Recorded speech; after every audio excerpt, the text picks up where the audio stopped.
നമസ്കാരം. ഇന്ന് നമ്മുടെ ഒപ്പം ഉള്ളത് സിനിമാ രംഗത്ത് നമുക്ക് വളരെ സുപരിചിതനായ ഹരീഷ് പെരടി സാറാണ്. Welcome sir. സർ, എങ്ങനെയാണ് സാർ ഈ സിനിമാ ലോകത്തേക്ക് ആദ്യമായി വന്നത്?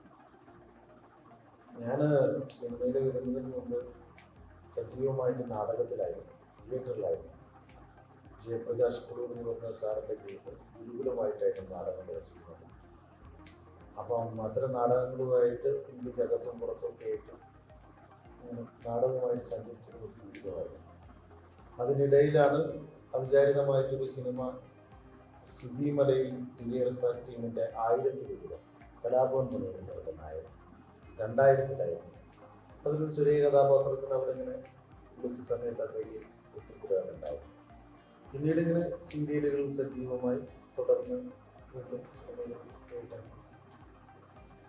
സാറിന്റെ സിനിമാ ജീവിതത്തിന് മുൻപുള്ള ജീവിതവും ഇപ്പോഴും തമ്മിലുള്ള വ്യത്യാസം എന്താണ്? ജീവിതം തമ്മിൽ അങ്ങനെ വലിയ വ്യത്യാസമൊന്നുമില്ല. കാരണം നമ്മൾ എത്രത്തോളം മാറുന്നുണ്ടോ ഇല്ലേ എന്നുള്ളതൊക്കെയാണ്. സിനിമ എന്ന് പറഞ്ഞാൽ ജീവിതം നമ്മളെ ടോട്ടലി ഇങ്ങനെ മാറ്റാനുള്ള ഒരു സാധനമൊന്നുമല്ല. സിനിമയെ ഞാൻ അത് ഓരോരുത്തരെ ഇങ്ങനെ കാണുന്നു എന്നുള്ളതനുസരിച്ച് ഇപ്പൊ സിനിമയെ പണം ഉണ്ടാക്കാനുള്ള ഒരു ഉപാധി മാത്രമായി കാണുന്നവർക്കാണ് അത്തരം ചേഞ്ചുകൾ, ഡ്രാസ്റ്റിക് ചേഞ്ച് എന്ന് പറഞ്ഞ ചേഞ്ചുകളൊക്കെ ഉണ്ടാകുന്നത്. പക്ഷെ നമ്മളെ സംബന്ധിച്ചിടത്തോളം സിനിമ എന്ന് പറഞ്ഞ ഒരു കലയുടെ ഒരു മറ്റൊരു സ്റ്റെപ്പ് മാത്രമേ ഞാൻ കാണുന്നുള്ളൂ. അതുകൊണ്ട് സ്വാഭാവികമായിട്ടും സിനിമയിലെത്തുമ്പോൾ ഉണ്ടാകുന്ന സാമ്പത്തിക വർധനവും കാര്യങ്ങളൊക്കെ ഉണ്ടാവുമെങ്കിൽ പോലും സിനിമയെ ഒരു കലയായിട്ട് കാണുന്നത് കൊണ്ട് അതിനെ ഒരു കലാപരമായിട്ടുള്ള ഒരു പുതിയ അന്വേഷണം എന്ന രീതിയിൽ മാത്രമേ കാണുന്നുള്ളൂ. അതുകൊണ്ട് ജീവിതത്തിൽ അങ്ങനെ ഒരു വലിയ ചേഞ്ചൊന്നും എനിക്ക് തോന്നാറില്ല. സിനിമയ്ക്ക് മുമ്പ് നമ്മളെ തിരിച്ചറിയാതിരിക്കുന്നവർ സിനിമ കഴിഞ്ഞ് ഈ ഒരു ശേഷം തിരിച്ചറിയുമ്പോൾ സാറിന് ഉണ്ടാകുന്ന ആ ഒരു മാനസികാവസ്ഥ കുറച്ചു നേരത്തേക്ക് ഉണ്ടാകുന്ന ഒരു ചെറിയൊരു സാധനമാണ് ഈ ആളുകൾ തിരിച്ചറിയുമ്പോൾ ഉണ്ടാകുന്ന ഒരു ഇതെന്നൊക്കെ പറയുന്നത്. ഞാൻ സീരിയൽ കാലഘട്ടത്തിലൊക്കെ ആയിരുന്നു അതിൻ്റെ ഒരു തുടക്കം പോലെ.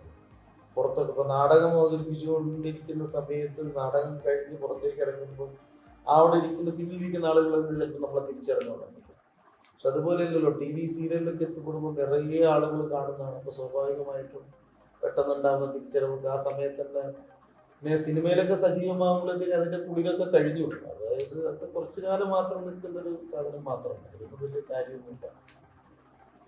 ഒത്തിരി ഇതുപോലത്തെ സിനിമാ നടന്മാർ പറയാറുണ്ട് അവരുടെ കുട്ടിക്കാലം വളരെ സ്ട്രഗിൾ ചെയ്താണ് അവര് സിനിമയിലേക്ക് എത്തിയിട്ടുള്ളത് എന്ന്. സാറിന്റെ അങ്ങനെയായിരുന്നു?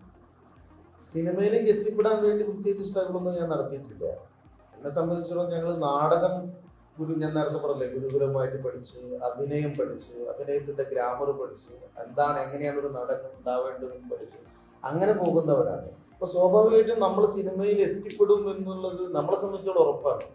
കാരണം അങ്ങനെ എത്തിപ്പെട്ടല്ലേ പറ്റും. നമ്മളൊരു സാധനത്തിന്റെ പിന്നാലെ ഫോളോ ചെയ്തുകൊണ്ടിരിക്കുന്ന സമയത്ത് അത് അങ്ങനെ സംഭവിക്കണം. അല്ല സിനിമയിൽ അഭിനയിക്കാൻ വേണ്ടി പ്രത്യേക സ്ട്രഗിൾ നടത്തുക, അവിടെ പോയി കുറെ ആൾക്കാരെ കാണാൻ, ഷൂട്ടിങ് കാണാൻ നിൽക്കുക, അങ്ങനെയൊന്നുമല്ല. അങ്ങനെയുള്ളൊരു സംഭവമല്ല. നമ്മളവിടെ എത്തിപ്പെടേണ്ട സമയത്ത് എത്തിപ്പെടുകയാണ് ചെയ്യുക.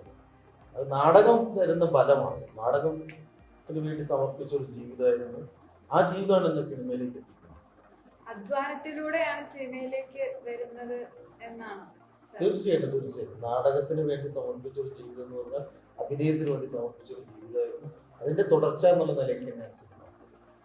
അപ്പം അതാണ് സാറിന് ഒരു സന്ദേശമായിട്ട് പറയാനുള്ളതും. അധ്വാനിച്ചു കഴിയുമ്പോൾ നമുക്ക് നമ്മുടെ ലക്ഷ്യത്തിലെത്താൻ സാധിക്കുമെന്നാണ് സാറിന് ഇതിലൂടെ പറയാനുള്ളത് എന്നാണ്. തീർച്ചയായിട്ടും നമ്മൾ എപ്പോഴും നമ്മളുടെ മനസ്സിലൊരു സ്വപ്നമുണ്ടെങ്കിൽ ആ സ്വപ്നത്തിന്റെ പിന്നാലെ വേട്ടയാടിക്കൊണ്ടേയിരിക്കുകയാണ്. അപ്പൊ അതൊരു ദിവസം സംഭവിക്കും.